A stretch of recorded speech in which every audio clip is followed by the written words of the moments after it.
Watch the Powerball drawing live tonight here on TV 23. Covering the High Plains with news, weather, and information. From TV 23 studios in Sublette, this is High Plains Today. Hi, everybody. You know what? It is Wednesday, August 24th, already 2016. Welcome to the real High Plains Today right here on TV 23. You know what? On today's show, there's a new doc in town. Dr. Gareth Bridge is going to be here. We're going to talk to him. He is the newest physician at the Setanta District Hospital and is working out of the Sublette Clinic. We're going to talk with him today. In the meantime, let's take a look at happenings. Well, two men formerly from Southwest Kansas were arrested earlier this week in the case of Halstead's former chief of police and city manager. Now, according to the Harvey County Attorney David Yoder, former chief Stephen Lewis was charged Monday with misuse of public funds between May and October of 2011.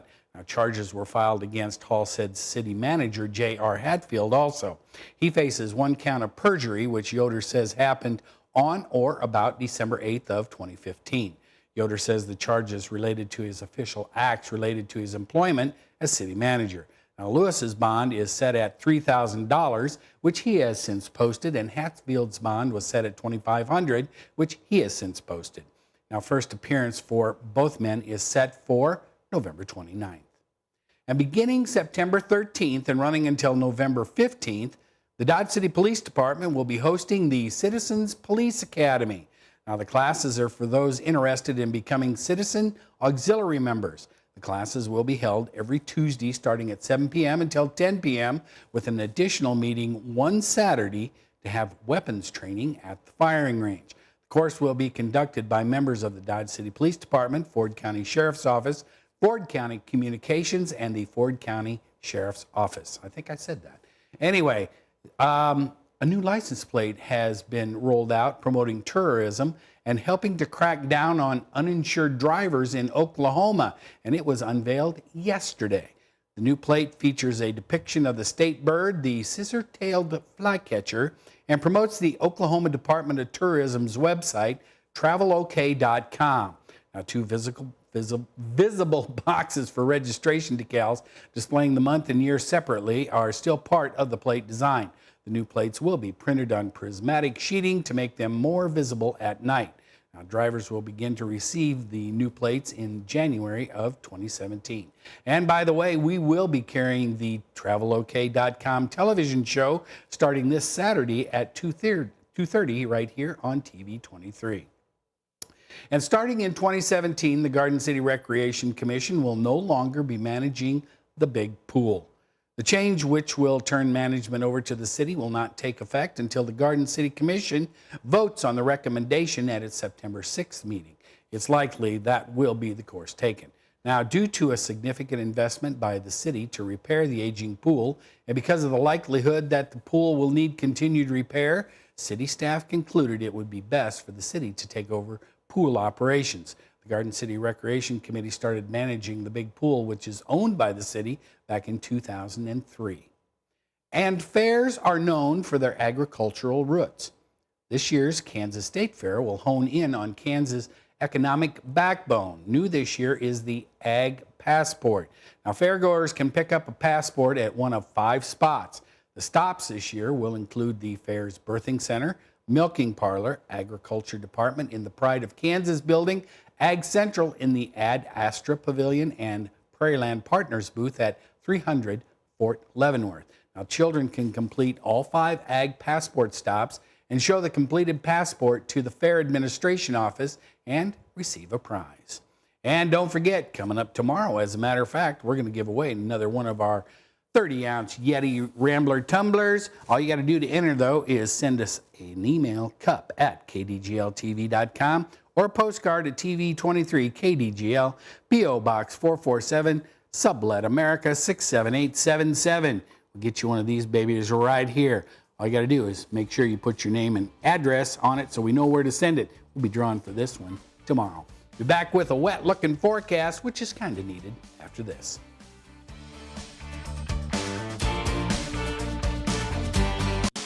You're watching High Plains Today on TV 23 with host Chris Jewell.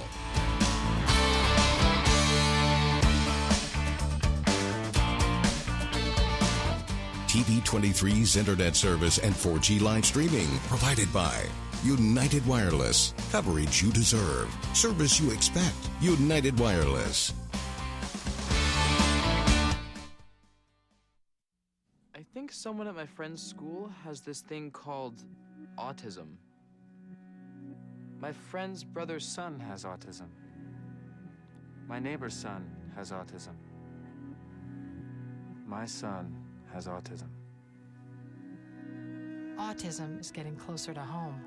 Today, 1 in 110 children is diagnosed with autism. That's a 600% increase in the last 20 years. Learn the signs at autismspeaks.org.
So, same time next week?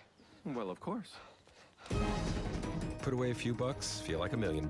For free tips to help you save, go to Feed the Pig. Now, the local weather forecast for the High Plains. And we're looking off to the west-northwest on the TV 23 tower cam. You know what? There's a lot of clouds out there, and no matter where we point that camera, you're going to see clouds out there today. Let's take a look at our readings here at the station. Right now it's 74 degrees, relative humidity 68%. Winds are out of the east-southeast at 3. They have turned around in lieu. There is a front coming in. I'll show you that in a minute. The barometric pressure is on the rise. Taking a look at the current temperatures around the viewing area, everybody in the 70s except Guyman, well, barely into the 80s. They're at 81. Current dew points around the area, everybody is in the 50s and 60s. Pretty dry out at Lamar, though. We'll take the elevation into consideration when we talk about Lamar. And currently the winds, now there's not a lot of wind. Everything is kind of switching around. You know, it's the east-southeast here. The winds are going to be going there. Everybody else is out of the north-northeast. There is a front that's sliding in, going to be in here today, coming in from the Dakotas and Nebraska. That's going to bring us some cooling for tomorrow. Taking a look at the highs and lows as recorded at the Garden City Regional Airport. We did get to 97 degrees yesterday, believe it or not. 105 back in 2011, 67 was the overnight low, 50 back in 1964. No new precipitation in the bucket. All right, here we go for today. It's going to be mostly cloudy. There is a 40% chance of precipitation today. The high is going to be 82, but that 40% chance, there could be some severe scattered around. It's going to be kind of a hit and miss thing, but the winds are going to be out of the southwest, switching around, you can see, to the east-southeast as that front comes this way later today. Then tonight, we do have a 60% chance of rain. We're going to call for 10 to 25 hundredths. The low tonight, 61. You can see the winds are going to switch around later tonight to the north. That'll probably happen early evening.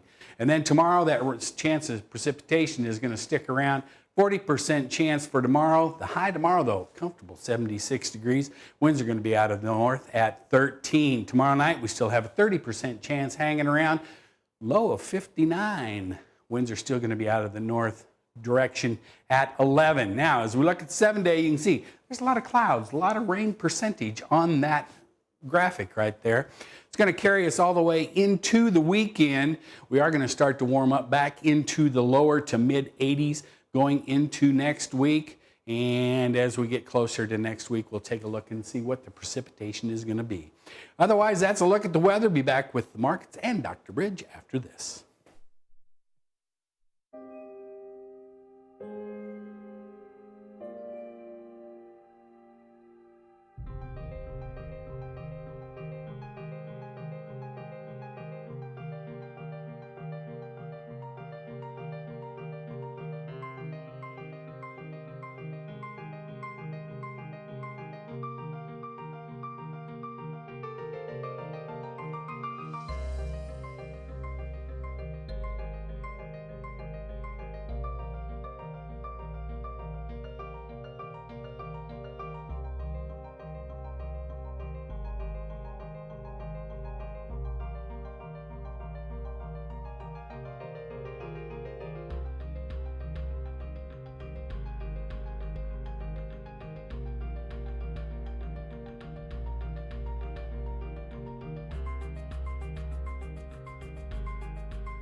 In the small town of Elmira, New York, a boy was born into an all-American family.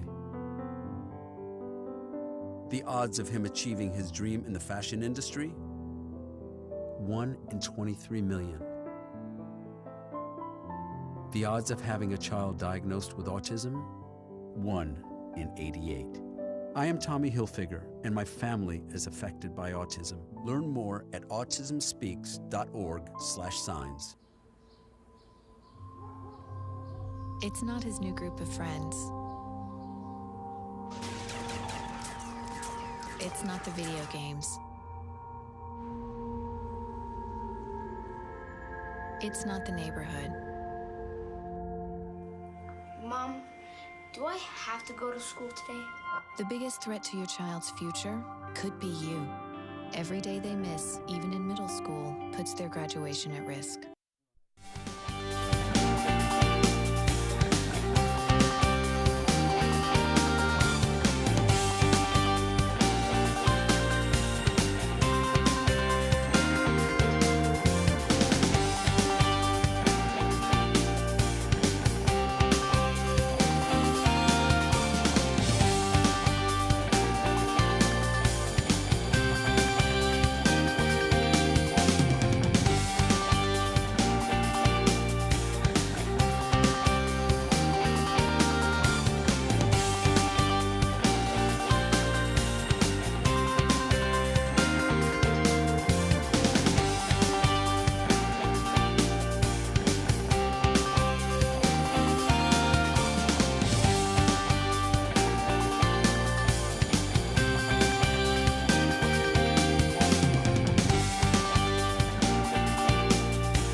As the owner of a business, I'm responsible for all these kids. No, I can't make sure they get all the fruits and veggies they need, or that they have good table manners, or that they use their inside voices, but I can make sure they get the support they need by reporting all my new hires to the state of Kansas.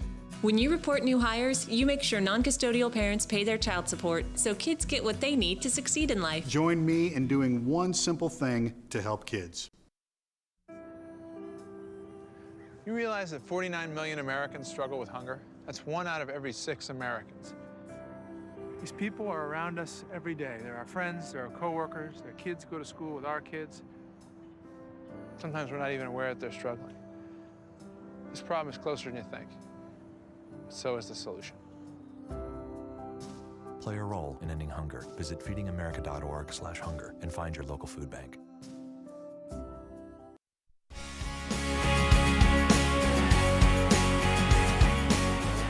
Welcome back. You know what? The new doctor is here. Dr. Gareth Bridge, he is with the Satanta District Hospital. He is the new family physician, and he is working out of the Sublet Clinic. Thanks for coming in today. Thanks for having me. The new doctor is here in town. Now, you've only been here 2-3 weeks, right? That's right, yeah. You're just getting started. That's right. Yeah. All right, so let's get a little background. Now, you grew up in Fort Worth, Texas. Correct, yep. And then from there, you went to college in the University of Arkansas. Go Hogs. Yes, sir. Pig suey. Woo pig suey. Yeah, we'll do that some other time. All right, so a boy from Fort Worth, you'd think that he'd stay in Texas to go to school, but he crosses the river and goes to Arkansas. How does that happen? Well, via an indirect route. I actually went up through New York my first year of college, and I said, well, I'm not a Yankee. This is not for me. So headed back south, and yeah, Arkansas is just kind of where I landed. Okay. And then after you finished school in Fayetteville, then you went on to University of Texas in Houston? Correct. Okay. University of Texas Medical School at Houston. At Houston. There you go. That won't fit on the back of a jersey either. All right. So you were in medical school for 4 years in Houston, correct? That's right. All right. And is that when you decided that you wanted to get into family practice? It is, yes. I halfway through medical school, I started doing my rotations and found that it was really hard for me to narrow it down to one specific category of medicine that I wanted to practice. I liked a lot of it, and so I realized that family medicine was a great way that I could continue to use everything I was learning in a lot of different specialties and put it all together. Okay, so then you just kind of concentrated on family medicine. Oh, and while you were in Houston, another good thing happened. You met your wife, Amy, right? That's right, yes.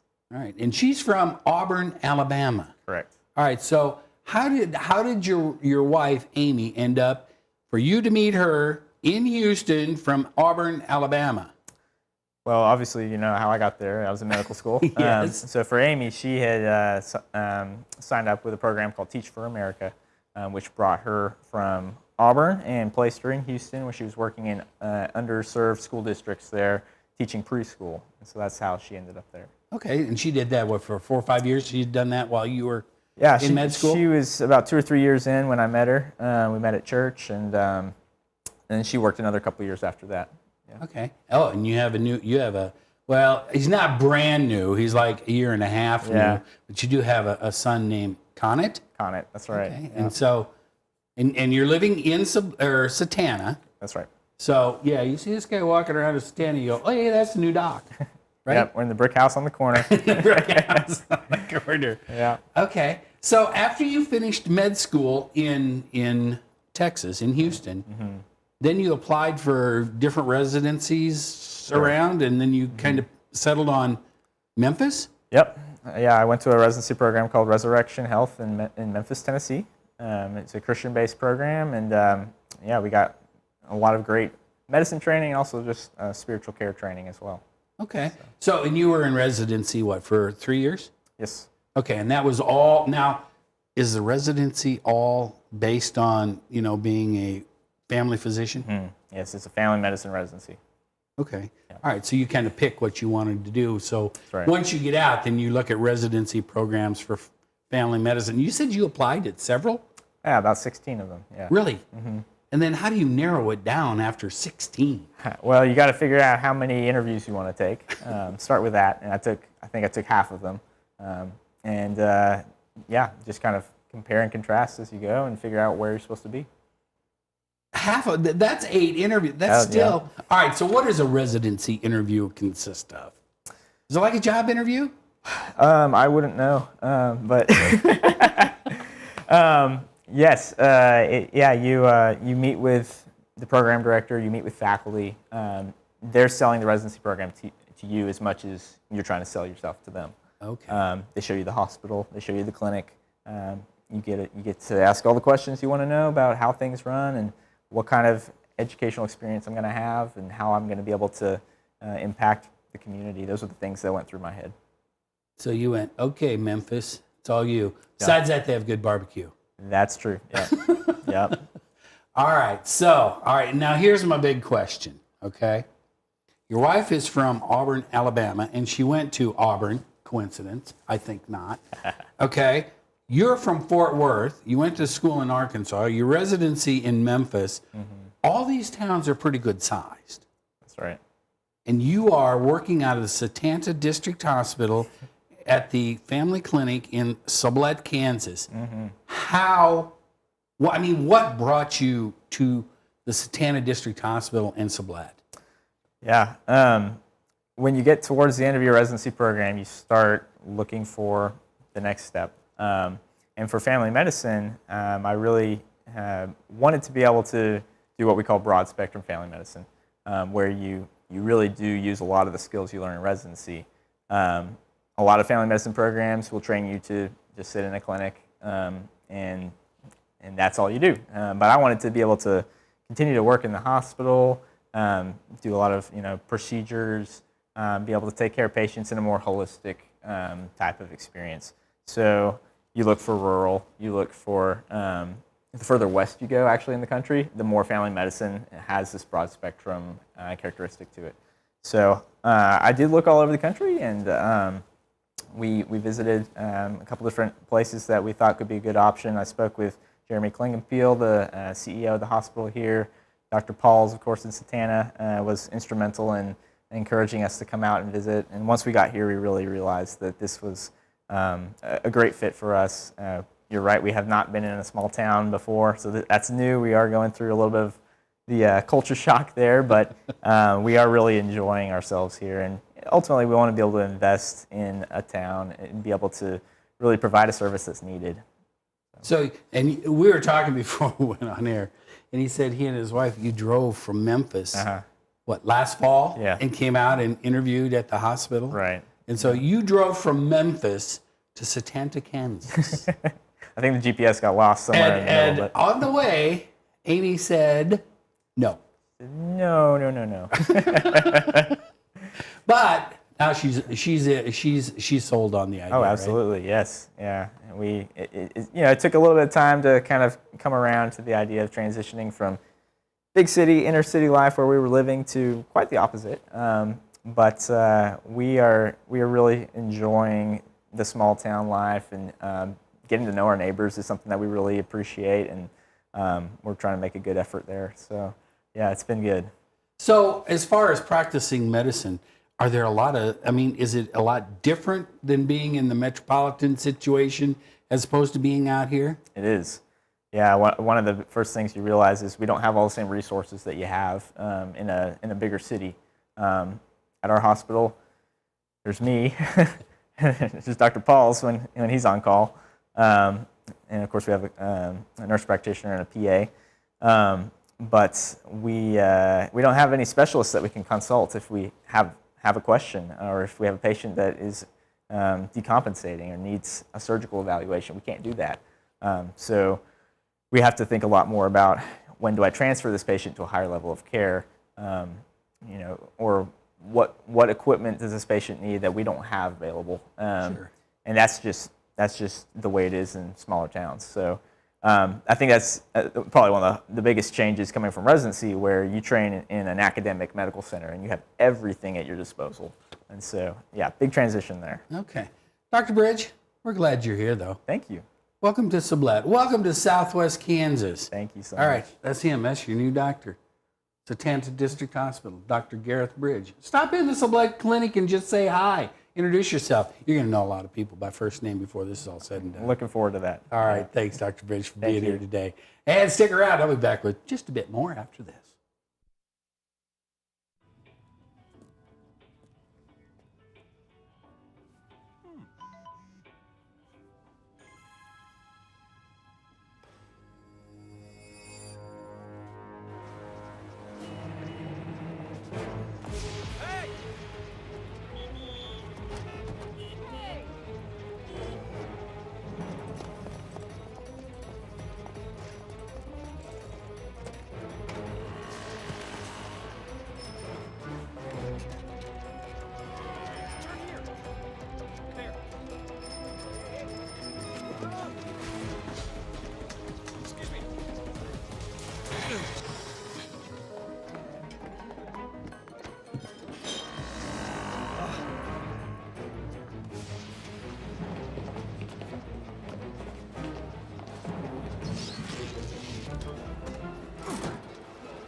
So, same time next week? Well, of course. Put away a few bucks, feel like $1 million. For free tips to help you save, go to Feed the Pig. Something I feel when I'm right here. Something that tells me that I'm home. This is the place. Everybody here knows it. This is the place. Oh, it's home to me and you. Yeah, this is the place. Hey, you know what?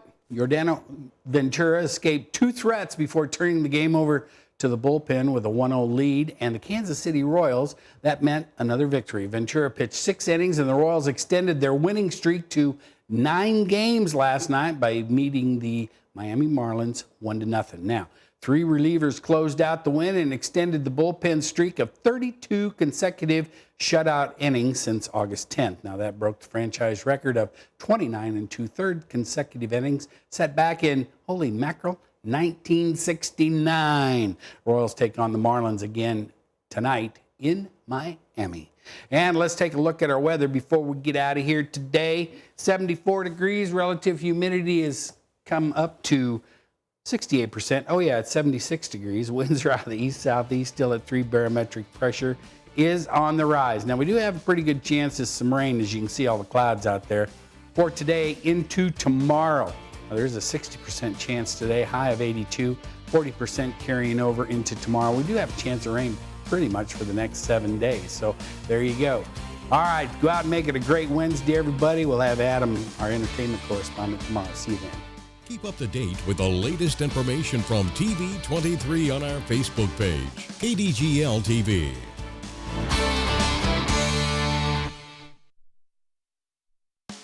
Hi, Chris Jewell, host of High Plains Today, a 30-minute news and information program that airs weekdays at noon right here on TV23.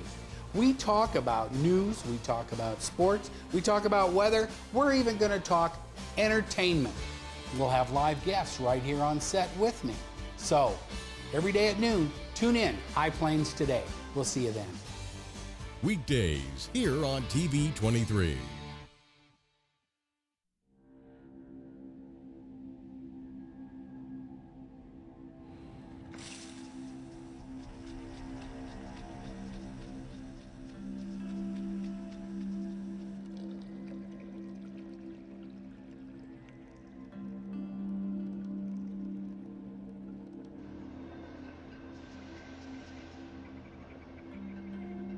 When some people struggle with their mortgage payments, they become frozen, petrified. Not knowing what to do, they do nothing. But the people who do something, the people who take action, are far more likely to get the most positive outcome. Making home affordable is a free government program. Call now to talk one-on-one with a housing expert about the options that are right for you. Real help, real answers, right now.